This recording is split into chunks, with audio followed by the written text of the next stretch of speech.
We continue to enjoy the season, the cool season. No?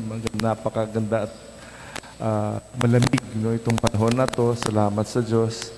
Salamat at wala na rin ulan. No? So we thank God for the many gifts He continues to shower this every day, especially during the season. We enjoy Him, the newborn Christ. We enjoy the wonderful gift of His Word being made flesh. The saint we celebrate today is John the Beloved. He's believed to be the youngest apostle. He is one of the 4 evangelists. Kaiba itong si John talaga, he would always, as he wrote the gospel, he would put the beloved. Siya yung minamahal ni Jesus. Perhaps, because in the gospel account, siya yung nakalagay sa, yung ulo niya nakasandal sa puso ni Jesus in the Last Supper and every time there is a gathering. So he is believed to be the beloved of Christ, as how he would write it, as he puts it on his own account, as he writes the gospel. Usually, kaiba yung sulat ni John, yung the gospel about the birth of Christ, di ba? So kinukwento kung paano siya sinilang, pero yung narrative ni John, kaiba. Sabi niya, and the Word was made flesh. Kaya ang simbolo ni John as a gospel writer, yung agila. Kasi yung symbolic, yung kanyang paglalahad ng mabuting balita. Yung 3 niyang kasamahan, si Matthew, Mark, and Luke will narrate the story. Parang kwento talaga, Pero very, very symbolic ang pagsusulat ni Saint John the Evangelist, the Apostle.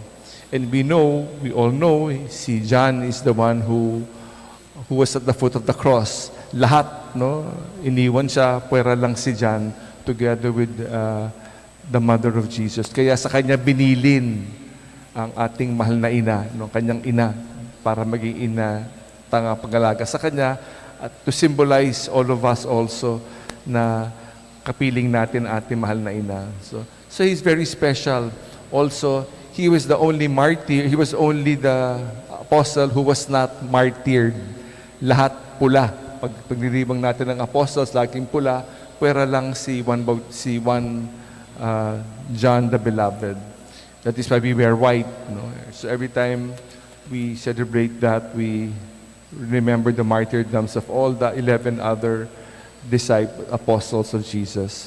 And we thank God for His contribution. We thank God for His love.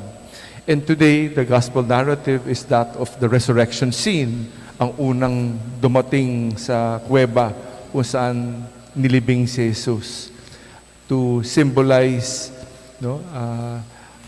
his account also of how he gives preference.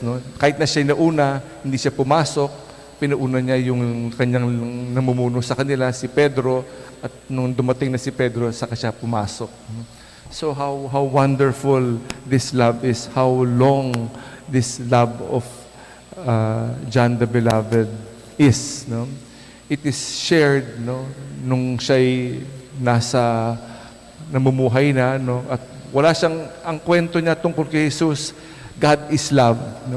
Nung tinatanong siya, can you please share about your encounter with Jesus? He will always just say one short word, God is love, and then he will keep quiet and he will go into tears because of God's love.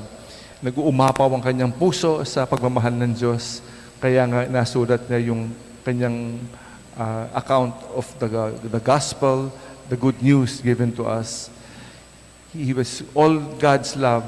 May we also be like inspired by this beloved disciple who shared God's love, who shared this love with joy. He shared it faithfully till the very end. May be inspired to do the same, to share the love of Jesus, the beloved of Christ. We too are the beloved of Christ. That is the reason why He came. May we be faithful as the apostle and evangelist John. May He intercede for us. May He inspire us as we thank God for Saint John the Beloved.